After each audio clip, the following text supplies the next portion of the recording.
South Africa has pulled back its national AI policy after it was discovered to contain fake AI-generated sources. This has raised serious questions about how governments are using the very technology that they're trying to regulate. Meanwhile, in Lagos, a bold new food delivery model is exposing just how fragile the economics of the sector really are. Is innovation even a guarantee of margins? And across the continent, the race for connectivity is heating up. From Amazon's satellite internet ambitions in Kenya to governments tightening control over unauthorized Starlink use, Africa's digital infrastructure is becoming a major point of interest. These and more stories on tech and innovation in Africa. Hello, everyone, and welcome to the Tech Tides Africa podcast. My name is Karen, coming to you from Kenya, and joining me, as always, is Kelvin. Hello, Kelvin. Hello. Hello. We have some very interesting stories today. Yeah, quite interesting. As always, something is happening. That's why we do the podcast. Yes, and we're starting off with AI policy and its fake AI generated sources. We were just discussing this before we hopped on recording, and we were talking about how we have both experienced over this last weekend AI hallucinating facts and making it look very real. And this is what is happening with South Africa. It has had to withdraw an AI policy due to fake AI generated sources. They have been coming up with a first draft of the national AI policy, but then they're realizing that it has reference lists that appear to have been generated by AI. And the most plausible explanation they're giving is that they included AI citations that were not properly verified by their team. And the Minister of Communications and Digital Technologies has apologized for this. It was a failure on their end and on their part that they have admitted, and they're having to go back to the drawing board. They have promised that whoever was responsible will face some severe consequences. And I suppose that just comes to how far AI still has to go, because it has the capacity to give you very information and make it look very real. Yeah, it does. I don't think I've heard about it on like this scale though, like using AI to draft an AI policy and then AI does what AI does in the process of drafting this policy. But yeah, there is always going to be that element of human oversight that is needed when you're deploying AI in real world scenarios. One of my favorite pastimes over the past 2 weeks or so has been to try to set up a personal AI assistant on my Raspberry Pi that will do some of the work that I do very often on a day-to-day basis. That's been challenging because AI will tell you something confidently because a lot of the time it predicts the next logical word rather than verifying the truth in what it's saying. So when it comes out, it sounds to you like this is true, but it could just be saying nothing in that moment. So that's one of the challenges I'm tackling as I'm trying to build this assistant, trying to set up guardrails in those processes, those things that I want to get it to do every day, trying to set up guardrails to ensure that it doesn't do something destructive without me knowing. So it always has to get permission before it does certain tasks. So instead of it doing the task directly, it does the task and sends me a message that it has done the task and I can review it before it actually goes live. So I'm putting that human oversight at every step. And I think that's what you do with these AI models. You just can't give it a prompt to draft an AI policy that does this and that and not fact check everything it's doing. You always need a human input, especially when you're building or deploying policies that affect actual humans. Yeah, I think as a writer, AI has been a big point of contention. And I think it's the same for anyone in the tech space, especially people who code. And I'm at the point right now where I am actively removing AI from my process. And actually, the more I'm looking at the kinds of opportunities that are coming up for writers right now, most people do not want AI assistance with the writing. And I do think that this is one of the reasons, because the majority of advice has been use AI to do your research. But now the question is, how reliable is AI generated research? Because it's clearly very capable of hallucinating information. At the end of the day, you begin to question, is it better to just do the work yourself, or to take a lot of time with verification? At the same time, there's also the question of over reliance on generative AI tools, especially for creatives like myself, and you begin to feel like your brain is rotting. There's brain rot coming up, and you want to go back to the art of thinking and writing. And that has been what has been on my mind lately. And this story just cements that for me. However, if you are building workflows using AI, I think very important to have verification layers, to have audit trails, to have a human in the loop that is verifying everything that is happening. I do not think we are yet at the point where we can fully trust AI to do everything end to end. And I think that's going to take a bit more time. Human verification will always be extremely important, but also the audit trails, I think, are going to be quite important. And it does pose a lot of reputational and institutional risk, as we can see with the South Africa story. I don't think we would ever get to a point where human oversight isn't needed because someone has to take responsibility for the actions. And so there will always be human oversight needed, except maybe there's a future where AI can take responsibility for AI's actions. That would be interesting, bro. In real life, it doesn't seem likely. Somebody has to bear the consequences. So I believe we would always need human oversight. Moving on, Swoop has entered into the food delivery space in Nigeria, Lagos. They are backed by $7.3 million in funding. And their strategy is to let riders keep 100% of their delivery income. And what they want to do is to rely on commissions from the restaurant instead. And this is an interesting play because we see other players like Chowdeck, for example, where some of the fees that they have the restaurant commissions, which I think are a lot higher than the 7% that Swoop is proposing. But Swoop is deciding their play is going to be to riders' loyalty. So if they're allowing riders to keep 100% of their delivery income, then maybe that attracts more riders to their platform, because if they have to buy the bikes or they have to do a lot of marketing to attract riders, then that might be costly. So they are banking on, I guess, snatching some of the riders from these other delivery services. It's quite an interesting strategy, but is it realistic? What do you think? Yeah, it's very interesting, allowing the riders to keep 100% of the income. I think last mile delivery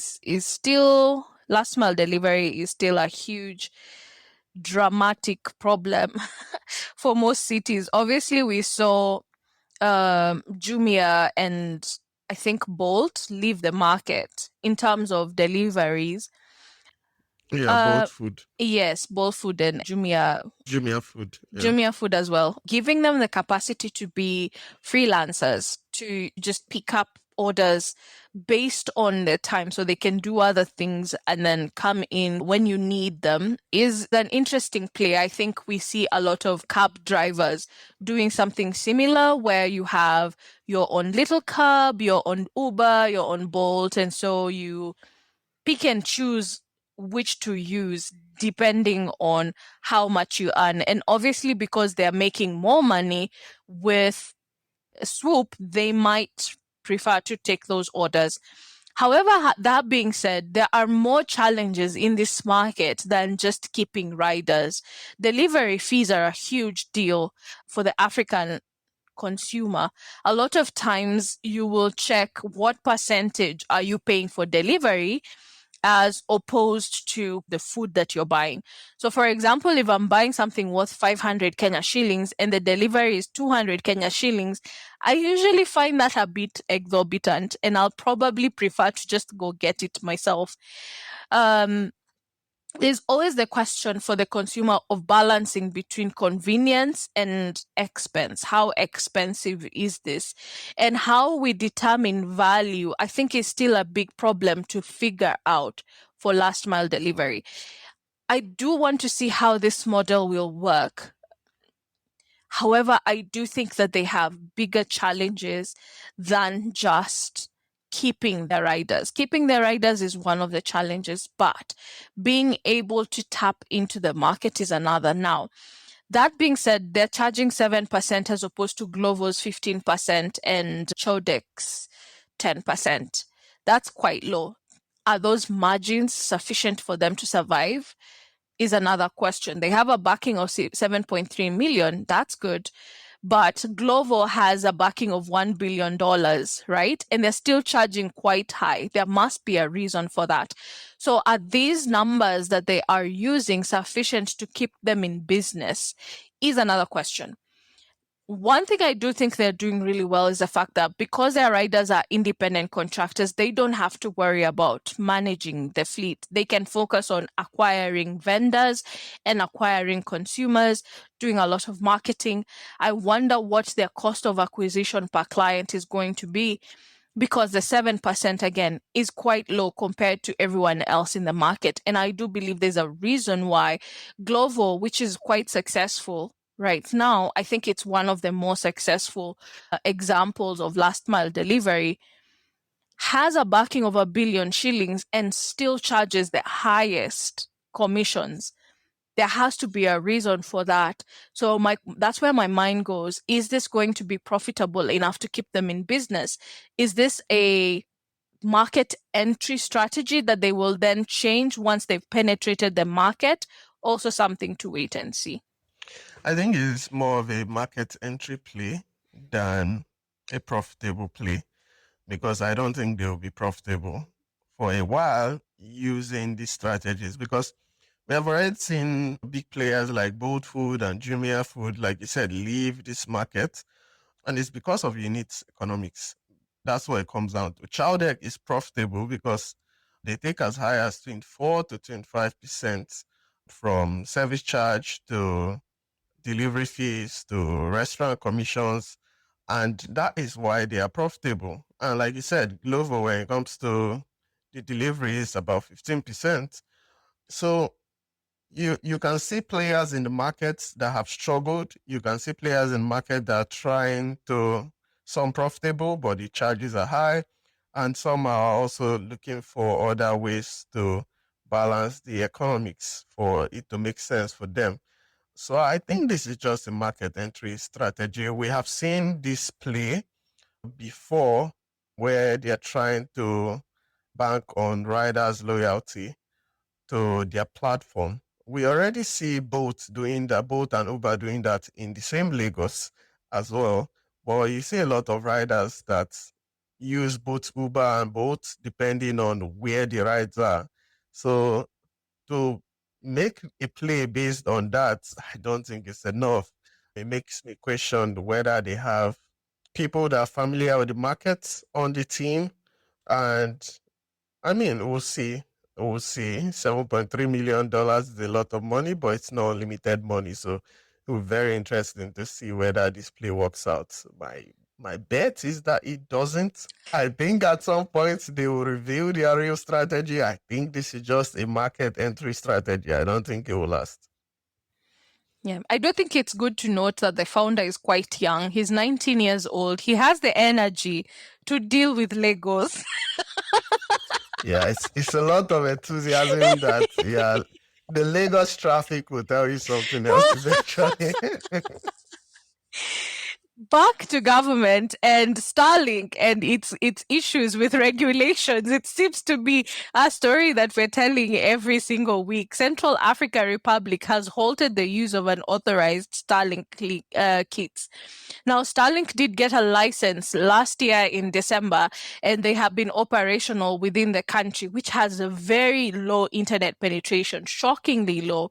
86% of their people do not have access to internet, which means only 14% penetration is available in this country. And so Starlink has been somewhat a positive move in terms of ensuring that more people have it. However, the government has halted the use of their roaming capacity, the roaming mode that is used by Starlink internet kits. There seems to be a trend in the country where people are buying Starlink kits from other countries where it's cheaper and more easily available. They're buying secondhand kits as well and bringing them into the country. And the government hasn't authorized this kind of usage. They have noted a few security challenges that they want to avoid. And so roaming mode is currently suspended in this region. I don't think this is a Starlink issue, though. They have legally entered the country, they are launched officially, so it's not a thing where they haven't done what they were supposed to do. The problem shifts to the government and then the people. The government wants the people to buy the Starlink kits from the official channels, but from this report, it looks like it's very expensive through the official channels. So people are opting to go through other countries through secondhand kits, like you said. And this is shortchanging the amount of revenue that the government can raise from that through some taxing. They have decided to close the roaming mode for Starlink. I would think maybe the government would try to do something else, like take different steps in this particular scenario, because if your internet penetration is under 14% or just about 14%, wouldn't you want more people to get internet? So then you create more policies that make it favorable for people to adopt and use these technologies, because maybe if the local costs of the selling kits were lower, then people wouldn't have to bypass that and try to get other solutions from other countries. Or maybe if the cost for the satellite internet kits were subsidized in a way, it seems to me that there is, from just this particular report, it seems like there are obvious reasons why internet penetration is under 14%. When you enforce this, you tell Starlink to shut down the roaming mode in your country, then what do you want the citizens to do? Is it that you don't want them to get these kits? I feel like you should, in 2026 and beyond, you should be trying to encourage technological solutions, because ultimately these things add value. More people get on the internet, more people get jobs through the global economy, and they bring in money that they are spending in local markets, and this boosts your GDP and all of that. So wouldn't you want that? I don't know. It is what it is, I guess. Yeah, I like what you've said. Some of the reasons they're giving is that they want to better identify and control who owns the equipment and control the active equipment across their country to ensure they're able to trace it and trace the activities that are being done using gadgets to ensure there's no improper use of communication devices. Now, I do think there's a better way to do that. I agree with you. The question is, can they find a better way to trace and ensure that whoever has devices that are not properly identified are able to be flagged and asked to identify them? Because you might buy the devices somewhere else, but are you able to ensure that those devices are registered? Or can you close off the doors for those devices to come in? I do think that there might be better regulations to ensure this happens without closing down penetration or stifling penetration when clearly the country needs it. Yeah. We'll see how this plays out in a couple of years, I guess, maybe. Moving on, Nokia has decided to centralize its regional support hub that manages customer and network operations in Egypt, Cairo, Egypt. They are looking at the expansion of 5G, increased cloud adoption, and massive data consumptions coming from this region. So they have decided to centralize their support operations here. And Egypt is quite a strategic location because it's at the intersection of Africa, the Middle East, and Europe. We also know there's a lot of technological activities happening in Egypt. They are one of the big four countries in Africa. They have a very skilled digital workforce. So it's a very interesting location for them. And anytime you see Nokia, it's like, wait, Nokia is still around? They're still around? Yeah, Nokia is very much alive and well. They have I think one of the times I looked them up because Nokia was such a big phone company back in the day, in the early 2000s, close to the end of that decade. They were very much popular in Nigeria. And then suddenly, as we enter the 2010s decade, they kind of fizzled out, and it seemed they didn't adopt the smartphone revolution as fast as other companies. But the thing Nokia does is they own a lot of the underlying technologies. So they have a lot of patents for 2G, 3G, 4G, 5G. And I think I even saw 6G. They own over 20,000 patents. So they get a lot of royalties from a lot of the companies that you know. So that's why Nokia is very much alive and well, and they are not going anywhere anytime soon. So interesting that they choose Egypt for this regional hub. Yeah, I have a few things to say. First of all, I'm very shocked. Surprising. Well, I don't know how to put it, that Egypt was chosen. I've always thought that Kenya is the geographical kingpin of international companies entering Africa. Really? So I am very humbled right now. I do think they are a strategic location when you think about Dubai, Middle Eastern countries, and as well as Europe. I think it is a better location, very strategic location to ensure support across this continent and across two other continents. Nokia still has phones, not as out there as obviously. Yeah, they still have phones. I usually wonder, if I'm not wrong, I would have to check. I think they have phones that are for defense, mining, very hardy handsets that are for people who work in spaces where you don't want to drop your phone. The screens are protected, they don't crack. So people who work in wells, people who work in defense, I would have to check, but I do think that they produce products for that space. However, I do think that their model is quite good, where the underlying infrastructure that everyone builds on belongs to you. They did say during the gold rush that it's the people who sold the shovels that made the money. So I guess they're selling the shovels for the digital era, right? Very interesting story to see. Egypt is obviously doing some really smart things lately. We've been seeing them. First, they're the ones who scooped the highest amounts of capital in the first quarter of the year. Now we're seeing them slowly become a hub for technology and a strategic tech and telecom hub for international companies that want to access Africa, the Middle East, and Europe. They're obviously doing a lot with their infrastructure. They have highly skilled workers, which makes them a really good tech hub. I'm wondering, the dream of Kenya being the Silicon Valley of Africa is quickly dying.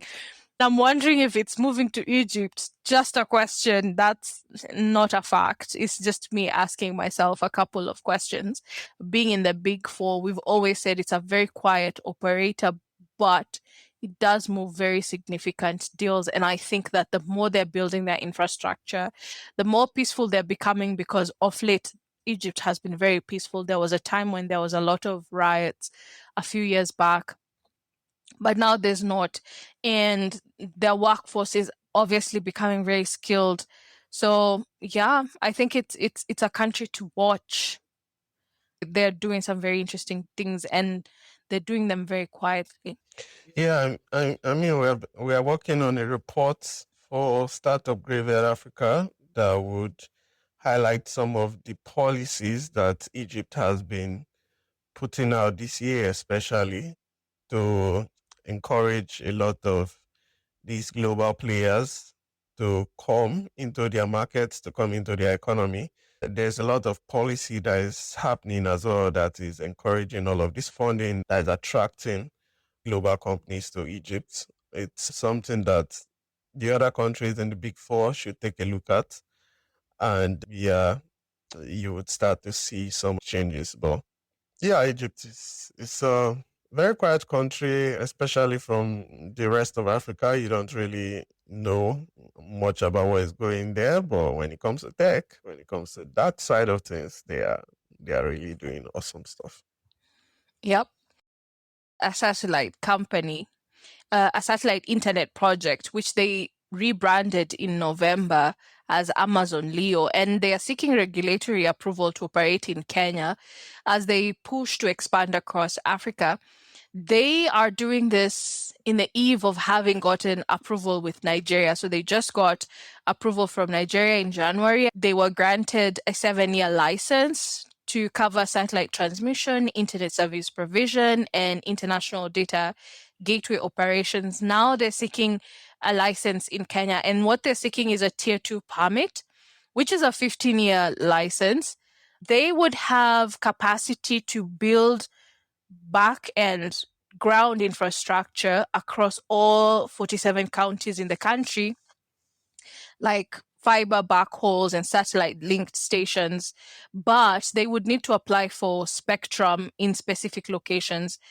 15 years, upfront fee of 15 million, and they have to pay an annual levy of 0.4% of gross turnover. So we're still seeing a lot of interest in connectivity and infrastructure. I think one of the trends that we saw in Q1 that is continuing to show up in Q2 is attention to infrastructure. What underlies everything else is becoming quite a big focus area for the tech space right now. Yes, it is. So they are clearly going after some of the members of the Big Four. Quite interesting, their strategy when you compare and contrast it with Starlink, because Starlink has these kits that connect to their satellites that are hovering around Earth's orbit. In Amazon's case, they want to build like actual ground infrastructure for both fiber but also satellite connections. And this brings the rivalry of Elon Musk versus Jeff Bezos directly into like the African continent. Starlink has already been here for a couple of years, and now Amazon Leo is entering the African market as well. It will be interesting to see how this rivalry plays out in the next couple of years. See how these two different strategies, the Starlink kits versus the ground stations for Amazon, who wins at the end of the day. So yeah, it's a very interesting development for me. I'm always well up for innovation. I would like more local players to be in the mix, but you need a lot of money, I guess. That's what it comes down to, right? You need a lot of investment for that, and these big players have those investments already in place. I think the competition will, number one, improve our penetration percentages and levels, and number two, probably bring the prices down. So all in all, a big plus for employers, employees, gig workers, all around, anyone who needs connectivity right now. Just a big plus for the continent. Yeah. And wrapping up in Ethiopia. Do is it Dod AI or Dodai? An Ethiopian electric mobility startup has raised $30 million in Series A funding to expand its local assembly of electric motorbikes and its battery swapping network in Addis Ababa. Ethiopia has been undergoing some clean mobility transitions thanks to some of the government's policies, one being the recent outright ban on the import of private internal combustion engines and gas or diesel trucks. So they are trying to move as a country towards cleaner energy. And so some of these policies are helping with that. And you can see this has given investors enough trust to invest $13 million in Series A funding. And we know how hard it is to go from that seed funding to Series A funding in Africa. Not a lot of startups start with a lot of enthusiasm, start with a lot of backing. They struggle to get to that Series A. A lot of time what you see is a bridge funding round because they run out of runway from that seed to Series A point and need some additional funding, or they just pivot to something else. And in a lot of cases, they shut down. I saw the recent Condia report where they say the median time it takes to get to Series A is 29 months. So that is over 2 years it takes to get to a Series A funding. Ethiopia is a player to watch out for in the green energy revolution that's currently going on in Africa. Absolutely. Just have two things to add to this, I think. Number one is to agree with you that they have clearly proven the model in Addis Ababa. I think they've also been supported by the government with these regulations that are coming up. And that's just a good example of regulations that support local innovation. They've proven it now. They want to scale and they aim to build 30 battery swapping stations and reach 3,000 users over the next 12 months. That's a very clear, specific goal, but also big goal. And they want to then scale to 30,000 users and 1,000 battery swapping stations across the country over the next few years. So they do have, number one, the support of the government. Number two, they have a business model that is solving a problem. And that's why we're seeing them continuously get customer bases. The second thing I wanted to add to this is in Q1 of this year, and as well as in this specific story, we're seeing Japan have a lot more interest in startups and in pumping capital towards Africa.